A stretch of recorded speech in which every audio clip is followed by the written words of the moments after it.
everyone, and welcome to another edition of FSD here on Cardinal Television. I'm Dan Seth. Hello, and welcome to Fisher Sports Desk here on Cardinal Television.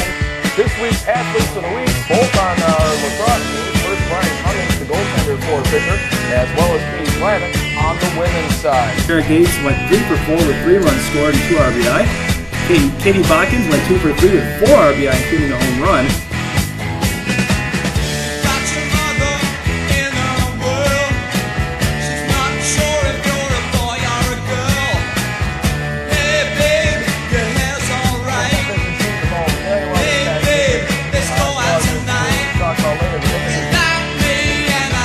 You know, the change from personal foul to FSD was one that I was kind of looking forward to. Because personal foul kind of took on a shape of its own 4 years ago when I was a freshman, and it was more of an argumentative type of show, and we talked about a lot of national coverage.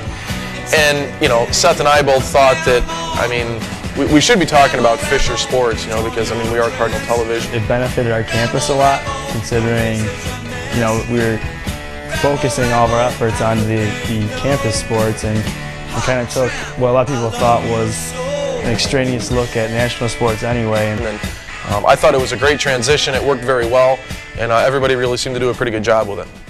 23 left in the first half. Junior Ashley Dean puts up the layup with an assist by Mary Kay Comfort. Fisher is up 10-9. The one highlight comes to mind when Steve Stepnick ran back the interception return for a touchdown against Union. The most memorable play, I think, and highlight was when Steve Stepnick of the football team intercepted the ball from the Union quarterback on the Union's goal line and ran back to our goal line for 100 yards. That was a pretty cool play.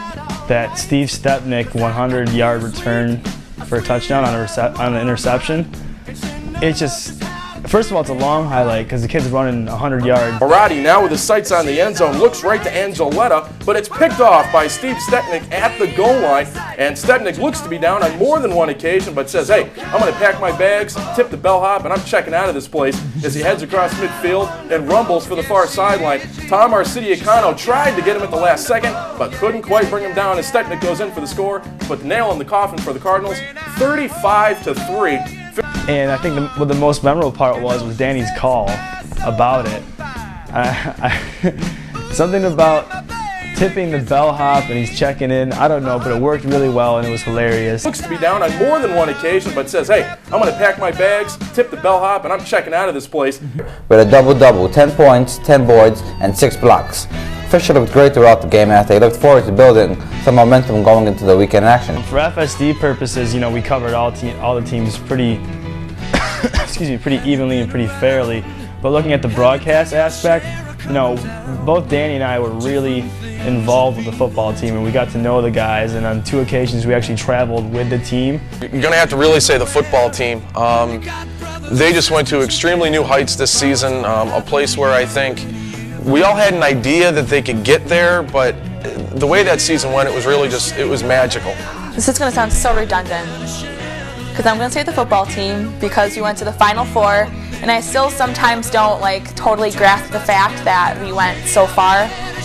You know, even though the Fisher football team lost to Mount Union, it just seemed like you knew the excitement that was surrounding that team, and it almost didn't seem to matter because everybody's got the feel that you know, they're going to be able to make a run like that again next season. It's the Bill Idell show, folks. His first three-pointer and his second three-pointer is good. But wait, there's more, folks. Bill Idell, the freshman, for 3. I'm going to have to say Ryan Hansen of the baseball team because he threw a no-hitter this year, and I believe it was the only no-hitter in Fisher history. I'm probably going to have to say Dan Muller.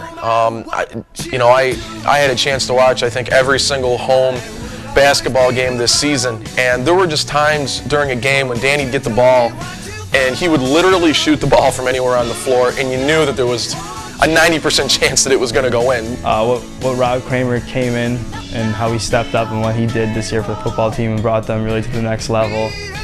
There's always Mark Robinson, who for years has been doing, you know, the same thing in and out.